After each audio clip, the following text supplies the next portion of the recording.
Good evening, everybody. Welcome to Shop Talk, hosted by the Triangle Area SQL Server Users Group.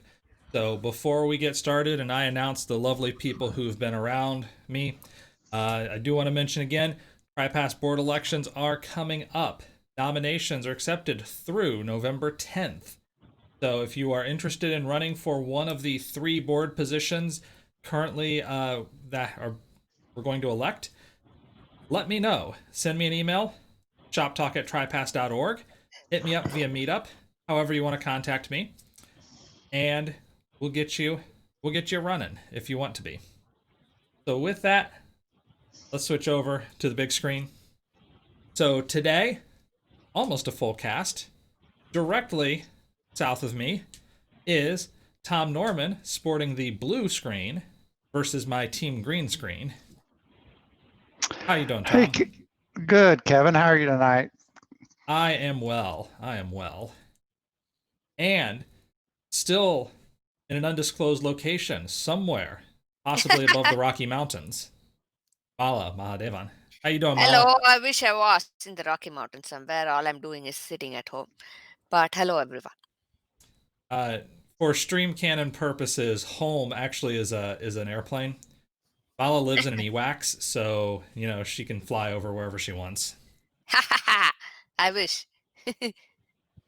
It's expensive though. On the plus side, how are you gonna pay property taxes? You just fly somewhere else.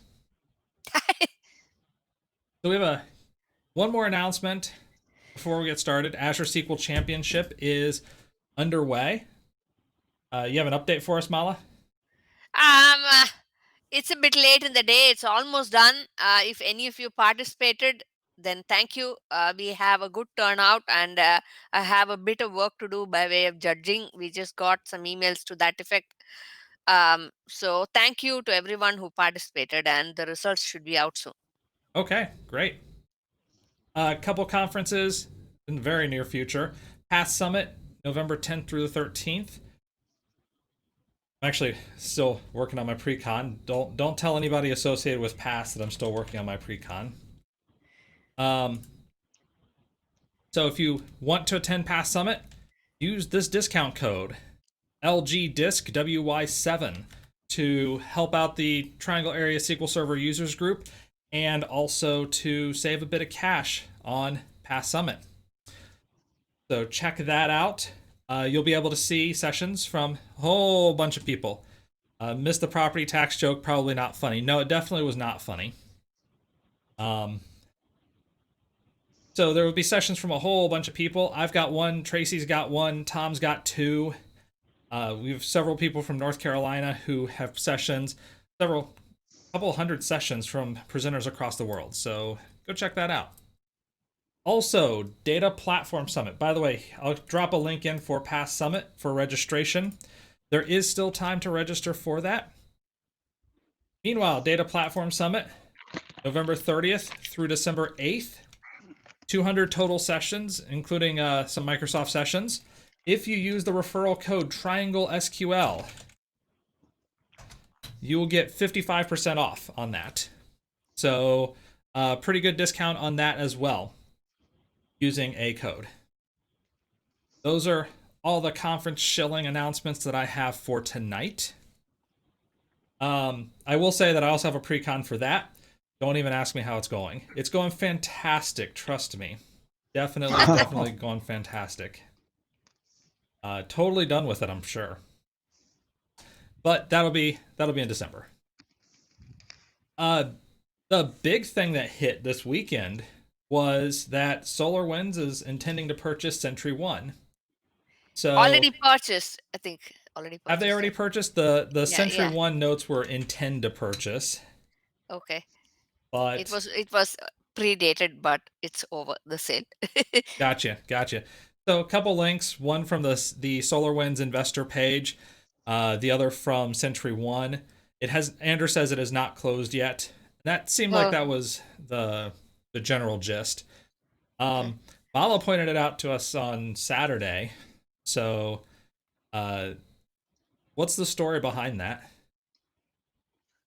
Well, apparently it went public, earlier than it was supposed to be. That's what my understanding is, but it's public now, and everybody acknowledges that it's going to go through, and that's how it is going to be.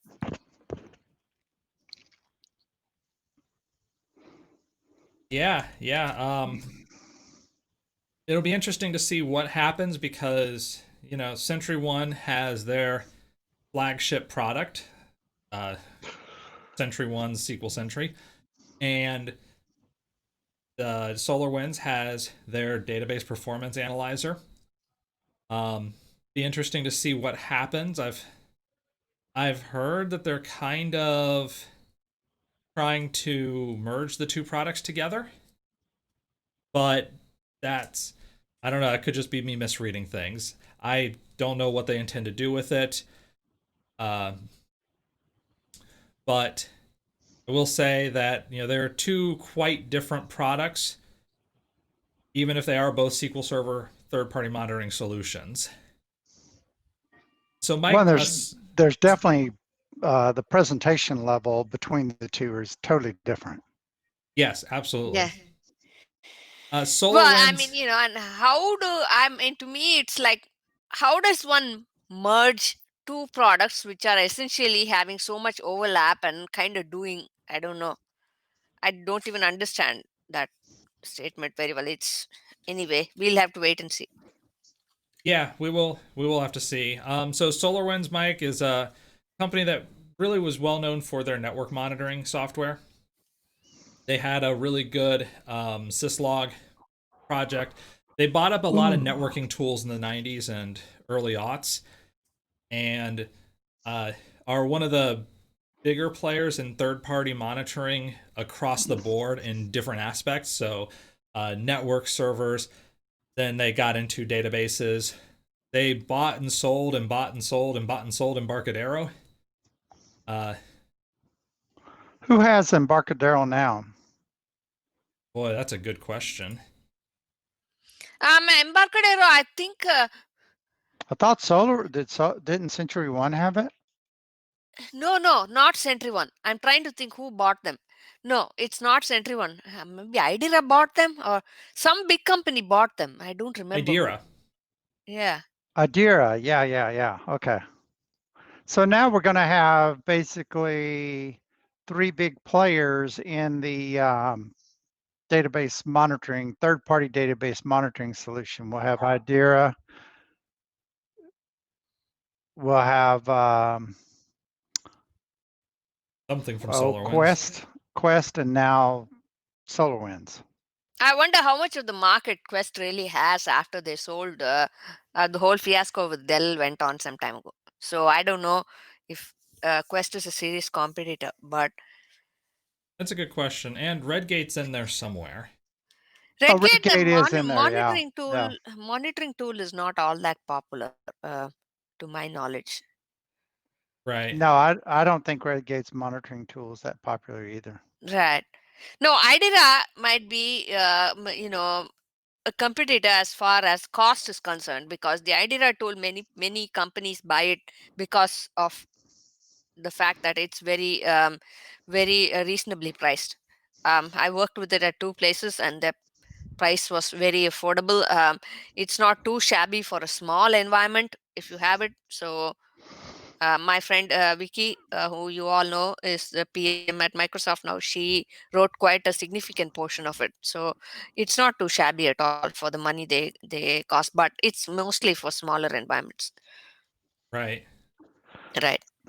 So guys, even though I'm disappearing off the screen, I'm going to be listening unless I get out of range. So the dog is barking at me. So Ooh, we're gonna have remote Tom. yeah, you're gonna have remote Tom. So We'll see how that works. right. Anders says Idera hasn't been refreshed since Vicky was there. Maybe true. That may be. I have not seen Idera's product in a while. My experience is also 4 years old at least. Yeah. Yeah. I mean, I think she left sometime around that time, 4 years ago. Mine is a little bit older than that.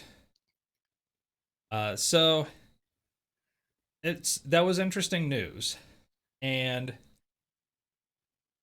we'll see what it does for the third-party market. Idera's deadlock tracking was way ahead of anyone else's until Century One got it in theirs. Possible. Yeah, yeah. At the same time, their extended events monitoring wasn't the best. I remember there was one case where there was a particular event that would cause servers to crash because they had a query that was hitting this event, and this event is rather expensive per call. It was something like, it was getting something to do with plan details. I don't remember exactly what it was. This was several years back, by the way. So it was eventually corrected. But that, your third-party monitoring solution could be a big performance problem. Which, funny enough, we're going to talk about another one of those later on tonight. Except that it'll be first-party monitoring solution. So yeah, that was probably the biggest news for tonight. Be interesting to see if the purchase goes through. It seems like, unless something comes up at the 11th hour, it will be going through, and we'll see what the product looks like, what this entails for Plan Explorer. Hopefully nothing bad, because if they destroy my Plan Explorer, I will be upset. Yes. Plan Yes. Explorer is an amazing tool. It's one of its kind. I love that tool. I can't live without it. Yep. Yep. I mean, I was at the point where I would have bought a copy of it back when they were selling it for a couple $100. I would have bought that just for myself. And then they decided to make it a free product at the time where I'm like, oh, I guess I don't have to buy it. All right, I'm happier with that. Yeah, as with any acquisition, Anders says the 12 to 15 month period is crucial.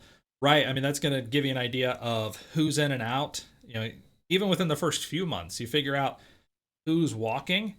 That gives you a pretty good idea of who's going to end up on top. And this feels like a situation. There aren't too many situations where you don't have one of the two companies end up on top. And sometimes it's the purchaser.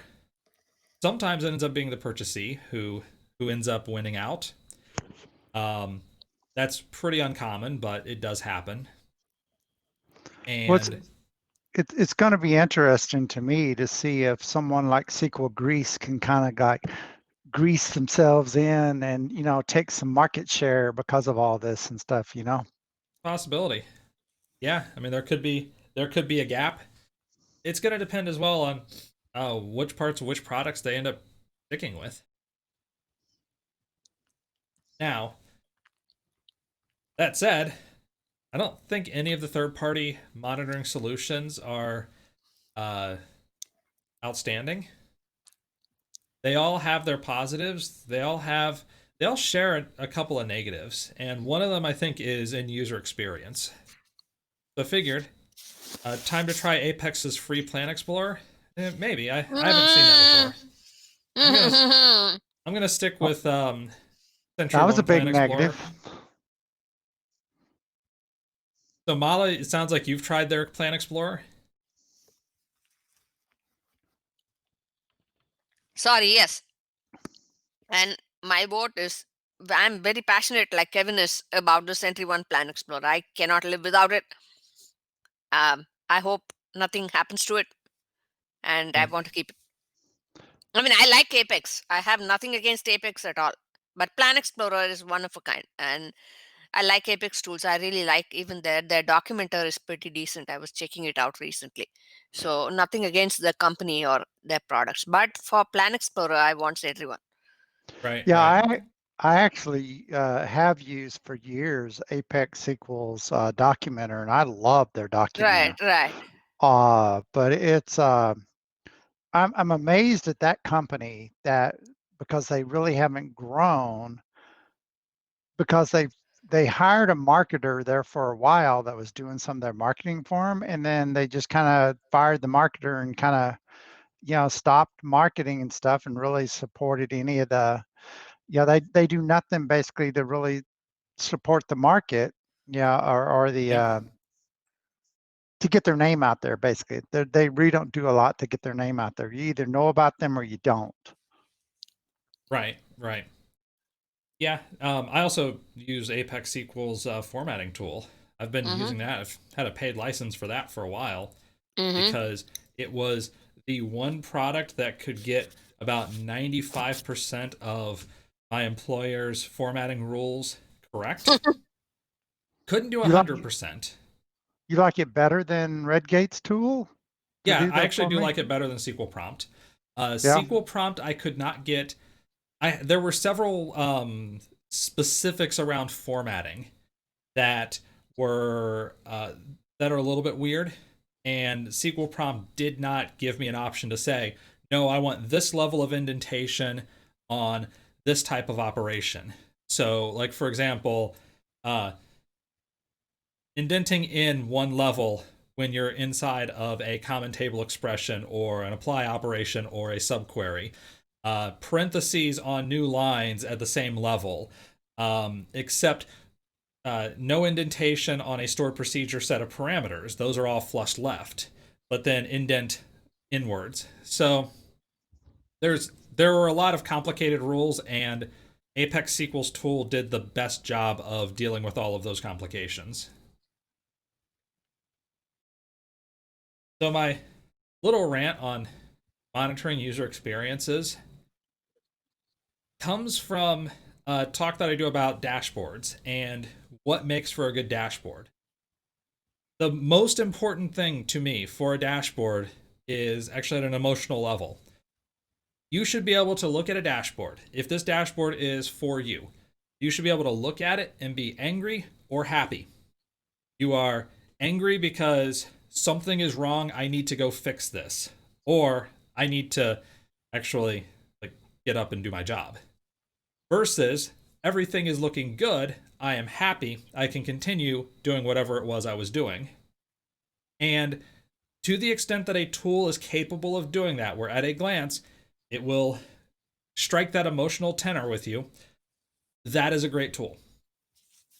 I don't think any platform, any of these third party monitoring solutions get anywhere near that. And granted, SQL Server or any other Oracle, DB2, doesn't go to Mongo, go to any data platform technology, Kafka. They're all complicated enough that you have a lot of things to worry about. You have a lot of pieces of information that need to be made available to you. And understanding what is exactly the problem can be quite difficult. I don't think Mm-hmm. any of them really do a great job of saying, this is the problem. Uh, Anders says, Airbus cockpits, if it's not an actionable item, don't display it, which is Anders' rule for dashboards as well. Yeah, Mm-hmm. that is a really good point. And that is part of a good dashboard. If I look at this information, can you tell me what to do with it?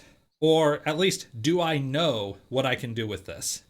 If you tell me that this level is X, is there prescriptive, proscriptive, or even descriptive guidance on what this means for me? The tool doesn't need to know exactly. Mm-hmm. For example, it could say, hey, your IO latency is this many milliseconds. Action isn't necessarily I push a button and I'm done. Action could be I need to go talk to the operations team because I have way too much latency.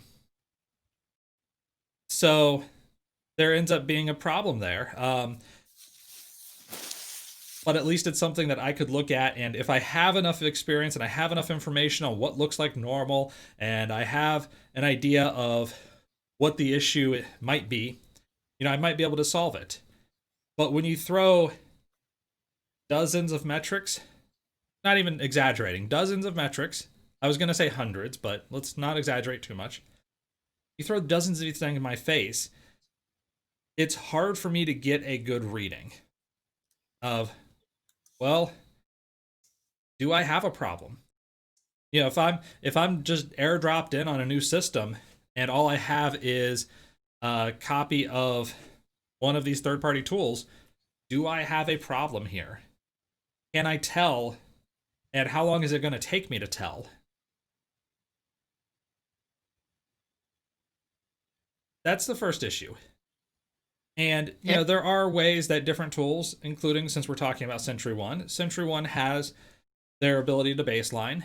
They have made efforts to try to say this is weird, this is alarming, this is something you should look at. So they have tried to do that. I don't think they've been fully successful. That's how I'm going to put it. They have not been fully successful because, like an example, I was using a company that, working with a company, has Sentry One.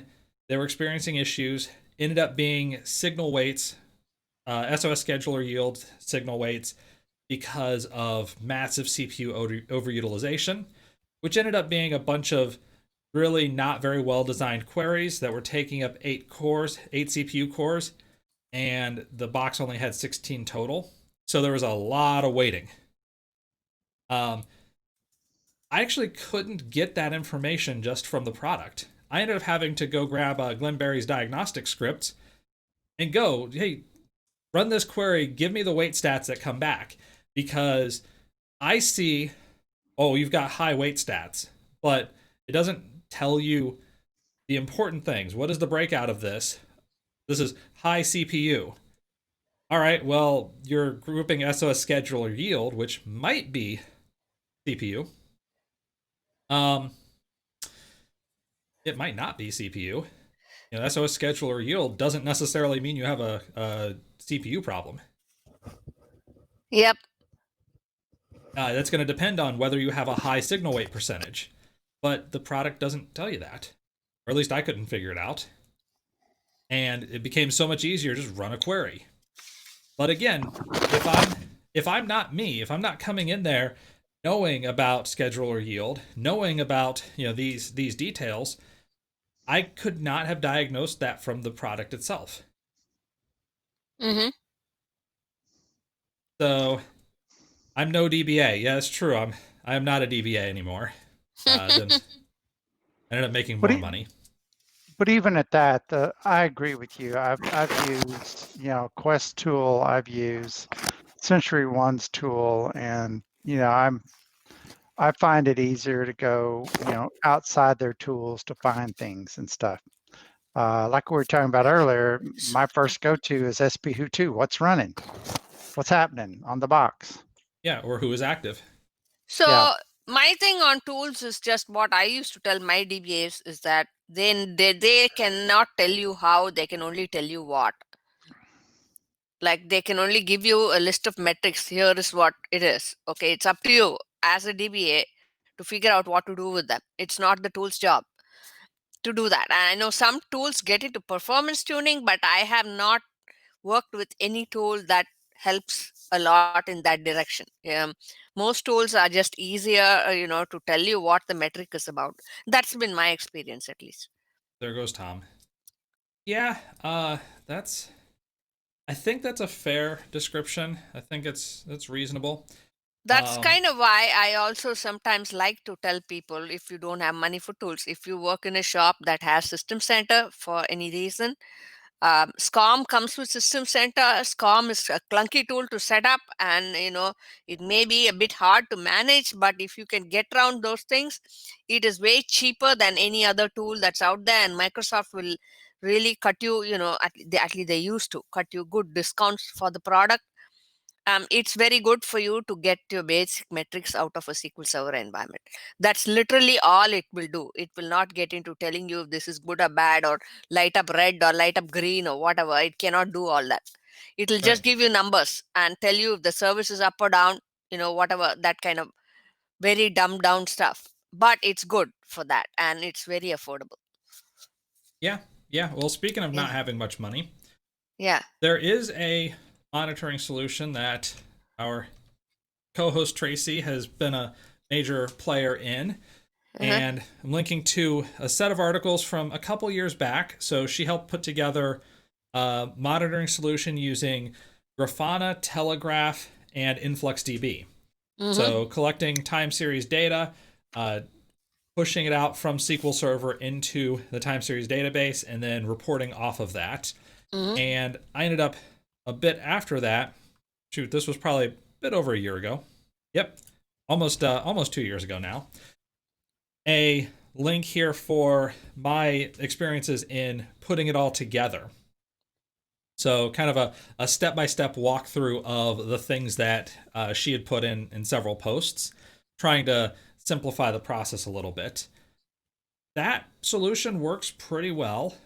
Again, I think there are limitations to it. It's still not going to give you the full picture. It's still not going to give you that user experience that I'm looking for. That experience of, here, there is a problem.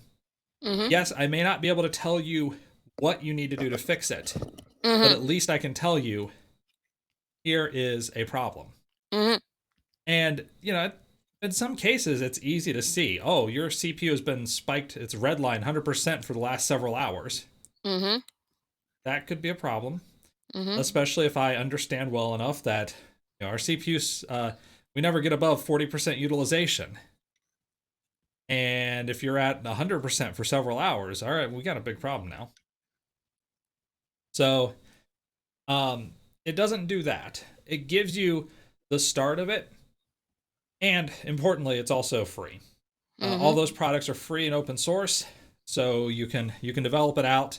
Basically, if your company's unwilling to pay in terms of money, but they're willing to pay in terms of time, that's a trade-off, and that's a possible solution. Yes, I think Tracy's done a great job with that. And the only little hassle I had was with the GUI, but it has, it does a lot of stuff for a freebie tool, and it's really worth trying out. Yeah, definitely. Yeah, yeah. I've put it into place in consulting engagements where there are no DBAs, and it's free and pretty easy for people to at least understand some of the metrics going on. It doesn't solve problems, but it'll help somebody understand a problem. The problem with Tracy's tool is that if the person who set it up is no longer available, ... Yeah, you're right, Anders. There's, that's a factor, that if the person who understands and has put in all of that effort and is no longer there, the next person coming in has to try to decipher what's going on. That's a consideration. It's a difficulty. To be fair, that's also true with third-party products like Sentry One or Idera or even Redgate's product. They're all customizable. I remember Idera and Sentry One in particular, you could do a lot of scripting yourself. And if you go down that road, you build out all of these scripts and all of these alerts and customize the processes, it may still be a challenge for someone to come in afterwards and decipher. There might be someone able to help you. There might be someone, you pay for support, and that support person will help you out. I'm actually not sure about the details on that. But yeah, internally, if you develop it internally, you're right. You have to support it internally. Small shops are unlikely to customize it much. Yeah, but then they're also unlikely to customize the Telegraph solution. So sort of take it as it is and just run with it. Yeah, I mean, for I don't expect the level of user interface that a paid tool provides with a free one anyways, because of the effort that takes to set up and such. So certainly Sentry One GUI, even though it's crappy, it may be a whole lot more friendly than anything that is free, but you pay for it. Yeah. Where would you start trying to figure out their solution if you've never seen it? Documentation. I mean, that's, you say the same thing about, well, what about internal products that have been developed for a company internally? Yeah, if the person who wrote the thing never documented it, if the person who wrote it didn't have any details and they left, you're up the same creek. I mean, that's not necessarily a third-party monitoring issue. That's just bad practices at a company. And Anders argues against internally developed tools all the time. That's fair. That's fair. I am definitely more of the builder than the buyer, but I see it. I see what you're going for. There are trade-offs. If this is not in your company's wheelhouse, then it's oftentimes just cheaper to buy the thing, depending on what the thing is. Idiot R&D people have built their own orchestration software. So orchestration like Kubernetes, orchestration like using containers. So like not using Dapper, not using Service Fabric, not using Kubernetes or Docker Swarm or any of the other platforms that are available. Just kind of OpenShift. Yeah, that's another example of a platform. Just kind of rolling with your own. I'm not gonna get behind that, Anders. You're not gonna do it. And it fails all the time deploying SQL. That's a risk. So, since we talked about third-party monitoring, let's talk a little bit about first-party and Query Store. Today, actually, technically it was 4 days ago, it looks like. But very recently, got a new project here from Channel Advisor. It's QDS Toolbox. And the idea behind this is it's an internal company project. It's actually the first company product to be open sourced. So it's an interesting shift internally. It took a lot of effort to get this out, so I'm glad that it made it all the way. The gist of it is that Query Store can sometimes be the biggest performance drag on your server. And you don't want that from the monitoring solution. One of the problems with Query Store is that as you work with it, you build up a lot of data. The process to delete old data is not efficient. So it can, it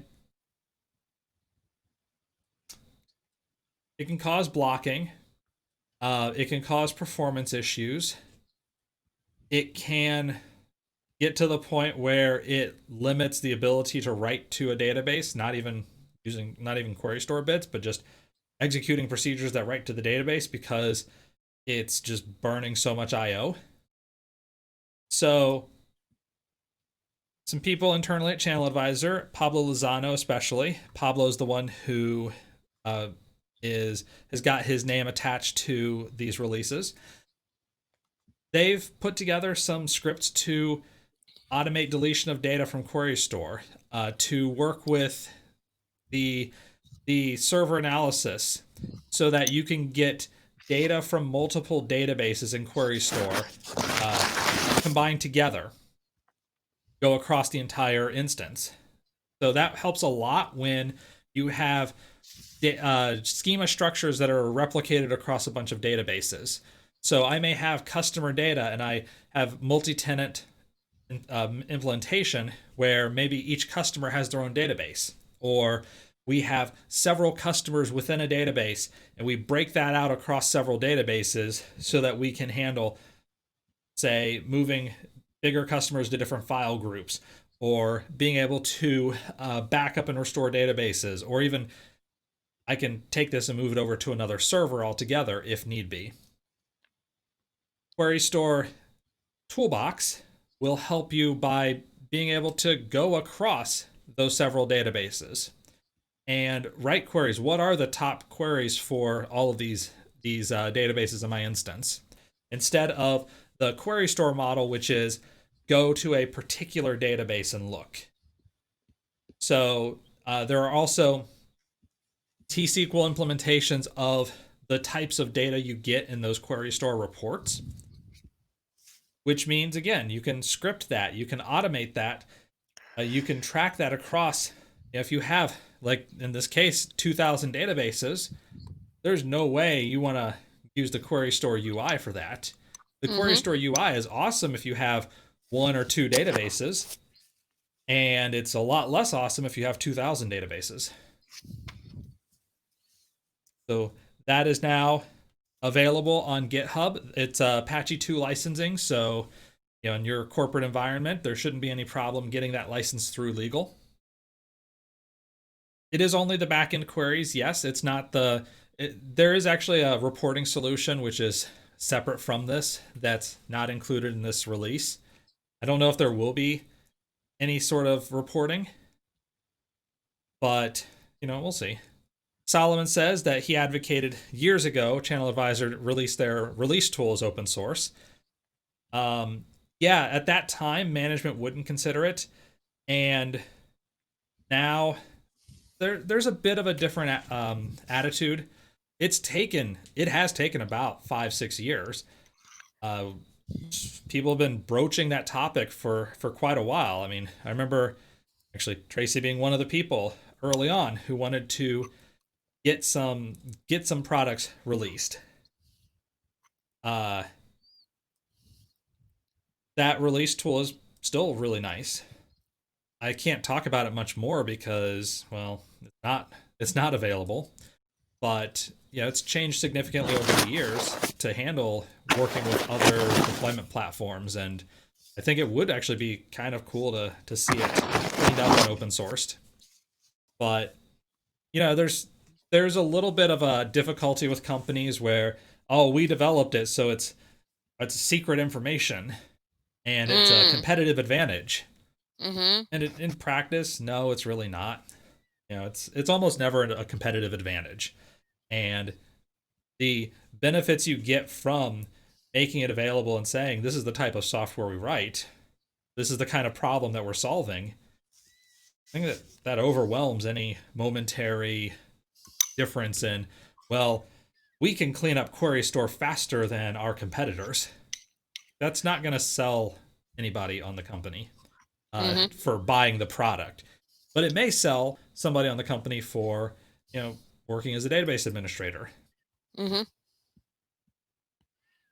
And yeah, Anders says in his agreement with his company, anything I develop to help manage SQL is open source. It'd be nice to be able to get companies behind that. These are tools for technicians. You go back to the early days, well before the notion of open source, going back to the 1960s, and engineers just handed software around to each other. They didn't even think about licensing for it because, look, this is just a product to help a company solve a particular problem in a particular way. There's nothing inherently proprietary about that. There's nothing inherently, overly protectable about that. And prior to the open source movement, you had that proto open source concept, which if Mr. Lysanki is still around, I'm sure that he knew all about that as well, because that was big in the IBM world, at least until certain lawsuits happened. But, so sorry it came late. What release tool are we talking about? This is the Query Store Toolbox. Here's the link to it again. It's worth linking to a second time. Let's see. It's in the back of PC Magazine, so I heard. The people who developed it were most amenable to requests for doing database stuff, working in parallel server groups, ordering groups. Yeah. There's a lot to the product, to that particular release product, but that product isn't going anywhere. Worked at a competitor. Which, I'm not gonna come. I might be able to guess which competitor you worked for because of the name, and because I know some of the folks who are up in a certain part of that state, like Ed, who. It's funny. I still don't think he knows that we're technically competitors. I might have told him at one point, but there was no software license until, well, it wasn't just Microsoft. Microsoft wasn't even the first to come up with licensing. I mean, I was thinking about there were people trying to own Unix, and it wasn't even SCO, it was pre-SCO. Name the first then. I can't tell you that. Can't tell you that without research, but it is my Xenix. Xenix was actually the one that Microsoft bought, but I don't think it was even Xenix. Own is different than license. Yeah, it is. It is different than licensing, but when you start putting restrictions, when I say licensing here, I'm talking about the time where you start putting restrictions on the release and uh, trans. I don't know, the giving of code freely. So again, that's I'm getting to the edges of my knowledge on this, and I have vague recollections when I did research quite some time ago. Did research is a fancy way of saying wasted time at work surfing the internet. But admittedly, I would have to go back and look. I don't remember Microsoft being that first company. I remember them being a very effective company at doing it. But I don't remember them being the first. Always have 2 hours. Xerox Park let Bill and Steve do walkthroughs. Yeah, and they ended up getting a lot of their stuff stolen from Apple, or cleverly redesigned. Yeah, I won't get on some moral soapbox about and Microsoft, but most of the nice stuff Apple stole, like the mouse. I won't get on any soapboxes about what was happening in those days. There was a lot going on there, and I think you can make some reasonable arguments in many different ways. That's probably about as far as I'm happy to go on camera recorded, especially without having a chance to go back and reflect on things, because this is off the cuff, and I don't even have cuffs. Look at this, I have no cuffs. So it's not even off of that, it's off of the sleeve, and not even a thing. But anyhow, Univac and IBM and a bunch of others were big fights. Maybe they were very protective. Yeah. I mean, maybe that's even what I'm thinking about. But I do know that back in the early 60s or so, there was an ethos among programmers of sharing code. There was no concept of open source. That doesn't come out for a few decades after that, but there was the concept that, well, it's just code. And the closing of source wasn't Microsoft. They weren't the first. Try to get microcode for 360 and 370 CPUs. Okay, so that's similar. Shoot, actually, at that point, you start talking about the Phoenix BIOS and how how you got to the idea of IBM clones. How they had one development team who got to see the code, but they weren't allowed to develop any lines. They wrote all of the specs and instructions of what another team who got to see none of the code had to develop. And they had to be able to prove that in court. Once they proved it in court, then the court said, well, you didn't actually look at the old code, so it's not the same product. That was a really good judicial ruling. But again, this is also getting a little bit on the hazy edges of my knowledge on the topic. It is an interesting topic. It would be good to talk about that in a different setting where I have a chance to actually know what I'm talking about, at least in more detail than I currently do. Microchannel was a Betamax mistake for IBM. I'm glad that you think Betamax was a mistake. There are a lot of people who think Betamax was great. It wasn't. It wasn't. If you can only record 1 hour of television, product's not going to work. Laserdisc for the win. No, Anders, that I know what reason you're saying, Anders, but that was not the reason Betamax failed. The real reason Betamax failed was you could only get 1 hour of recording. Unless you're saying that was the reason, in which case, yes, that was actually the reason Betamax failed. You couldn't record a full baseball game. I thought the reason you were going for was porn. It's like, no, Betamax had adult films. That wasn't the differentiator. No, it was just recording time, and frankly, the difference in quality wasn't that great for the most part, especially given the difference in price. And if I could get 6 hours on a tape versus 1 hour on a tape, that's a lot more shows I can record, even if the quality isn't as good. Anyhow, that was a rant I didn't expect to go down. So got that going for us.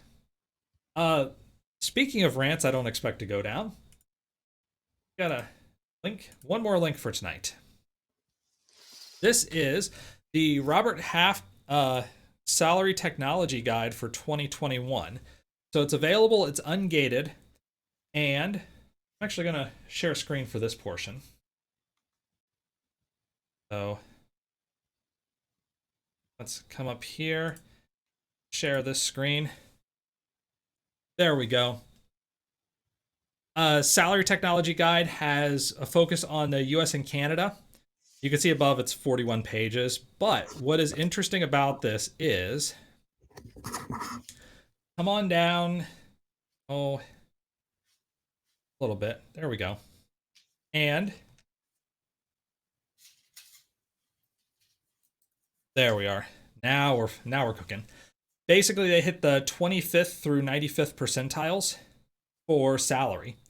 And like a CIO, low-end CIOs go for about 175 versus the 95th percentile being about 300K. This is US dollars, and this is average numbers.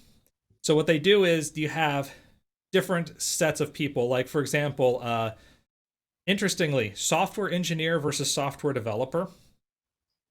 If you were to ask me, I would tell you that they're essentially the same thing. They are in practice the same thing. But my guess is that software developers are at companies that don't focus on software versus companies that do focus on software probably call them something like software engineers. And that difference can be several $1,000s. So you hit the 50th percentile, you look at the median, and 118K, 123K, not too bad. Now a real tell, developer / programmer analyst. You see the term programmer analyst. That's usually, you're going to find those at state government. And by contrast, this 97K, this 103K, you're trading off several $1,000s more. At the median, it's about a $9,000 difference. At the 95th percentile, it's about a $10,000 to $11,000 difference. And that actually might be understating the differences, at least based on what I remember about state government pricing. So title is important, yes, but I think that in this case, title is reflecting, like I said, I think it's reflecting different companies as opposed to just the sheer title itself. That if you're at a company that hires software engineers, you're still doing the same work. It's Right. just that it's a different type of business. The developers are often in-house people designing those internal applications Anders doesn't like, versus the software engineers Love who that. are developing the platform that customers use.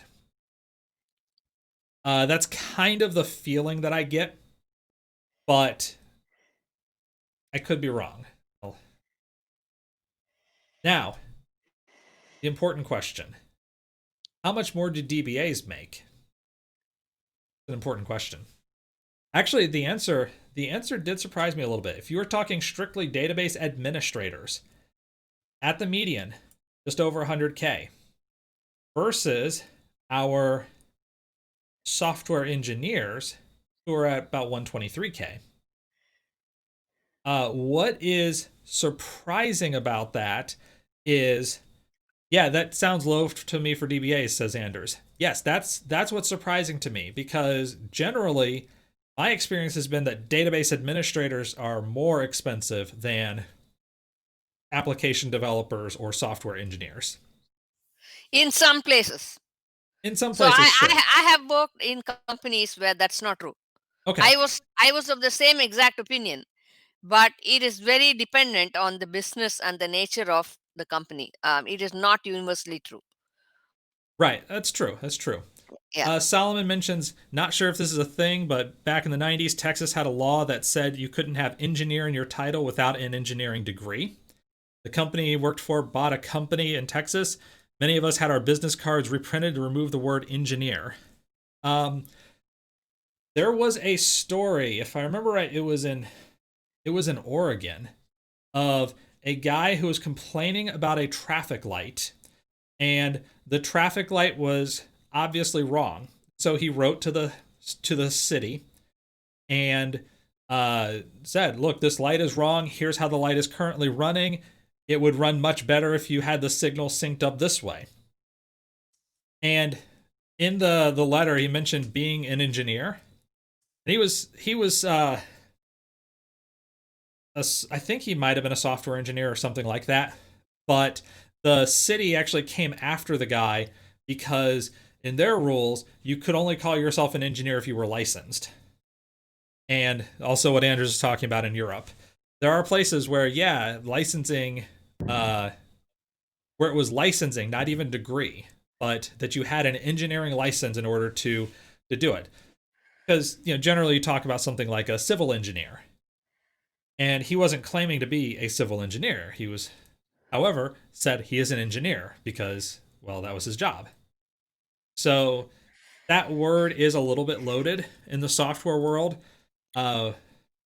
We've taken the term engineer because it sounds cooler. That's my thought on it. Big data engineer, however, that's where some of the big money is. Actually surprising as well, data scientist is so low. My guess here is that you have a lot of people who are really data analysts or BI analysts, and they call themselves data scientists because data scientist gets you a pay raise. And that probably ended up bringing down the median for data scientist, because I actually remember this 50th percentile being higher a couple of years ago. So my guess is that there's been a flood into the market of people calling themselves data scientists who may be data scientists, but are a lot cheaper than the prior iteration. But, going back to a few years ago, the joke was a data scientist is a data analyst who lives in California. Yeah, I've heard of that. I have certainly heard of that. Plus, the whole thing with data scientists, in my experience, is that it's a title that in many organizations, people tend to adopt on their own. I know of at least two cases where they said they wanted to call themselves data scientists and just got permission from the management to call themselves that. So, it's kind of a fancy title to have, and some people take advantage of that. Yeah. I mean, that's true. Yeah. And this is not a proscriptive guidance document. This is more of surveying people and getting an idea. Also, Right. this is their baseline. One of the nice things that they do in this document is, if you go down a bit, they have adjustments for different regions. So, for example, you look at North Carolina, and Raleigh here is basically you take those numbers and add 4%. Charlotte, you add 3.5%. A couple of years ago, the last copy that I got of this, they actually had Durham, and Durham was like a -6%. But I don't recall, I don't see them here. The numbers are wrong for Charlotte versus RDU. They may not necessarily be wrong, because here's the problem. At this level, it's hard to tell. Are you talking about the greater Charlotte area? Because if you're talking about the big area, you include a lot of suburbs and exurban areas that may not necessarily be, you may not earn as much in technology. If you talk specifically about Raleigh and not Durham, there is a difference there. It depends. Do you include Morrisville and Cary? Do you include Durham? If you include Durham, that's going to pull prices down. But if they don't include it, yeah, Raleigh could be 4% above the national average, and Durham could be several percent below. Tyson's Corner, for example, in Virginia, this is one of the exurban areas where a bunch of federal government workers live. So major difference versus, say, Richmond. Same Seattle and Spokane and Washington. Places you interviewed at Durham were competitive with Morrisville and Raleigh. If you're down by the ballpark, that's usually where the prices, where they'll be best. So,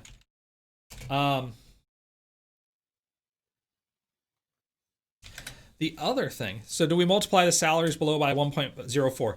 Yeah, like if you were in Raleigh, you would multiply it by 1.04. So the idea would be that if you are a site reliability engineer, the 50th percentile across all Americans, somewhere around $123,000. US dollars, probably 2019 dollars. Multiply that by 1.04 to get what you would expect to see in Raleigh. Interesting. And That I like the math there, Kevin. I think I might. yeah, 4% is within the difference of negotiation skills. Absolutely. There's a fairly broad range of within there. And I wouldn't be too sold on just a couple of percent. Now, when you start talking 30% difference, yeah, I can buy that. They're talking, actually, if anything, San Francisco is probably too low. But you have some major differences in some cities. And Michigan, you have, actually, I'm surprised Detroit's a 0. That Detroit is at the average. But you have some cities there where you're going to earn a lot less, but the other part of this that's not included is the cost of living. So this is the salary portion of it, and then you factor in the cost of living, and that may make you say, well, yeah, I could make 14% less than the average in Grand Rapids, but if my cost of living is 40% below the national average, yeah, I'm still making out better than if I go someplace else. Way to go, North Dakota. So North Dakota would have been a great place to go to about 10 years ago when the boom just started. Now it's a very expensive state. If you're anywhere near the oil fields, those prices shot up for services. The boom is gone, but the prices are still high. The other important thing is that they actually also have it for Canada. So if you want to know how much Canadians make, they make less. And by the way, these are in Canadian dollars, not US dollars. So instead of 120,000 US dollars, 97,000 Canadian dollars, which at the current exchange rate, I think is about $3 Canadian for every $4. Or for every, $4 Canadian for every $3 US. About a 75 cents per dollar. Basically, you're talking probably about 75,000 US. I'm gonna do the math surreptitiously. About $73,000 US. Yeah. So your median software engineer, earns about $50,000 less. But if you go to, gotta come down here. If you go to Calgary, 3% more. So it's still a lot less. All right, time for me to stop the screen sharing there. So that link I have down there in chat. It is an interesting document to go through, and I think it's useful as a way of getting a feeling for basically a feeling for Winnipeg would need to add 75%. Yeah, sometimes. But kind of getting an idea of what the market looks like for particular positions, what the market looks like for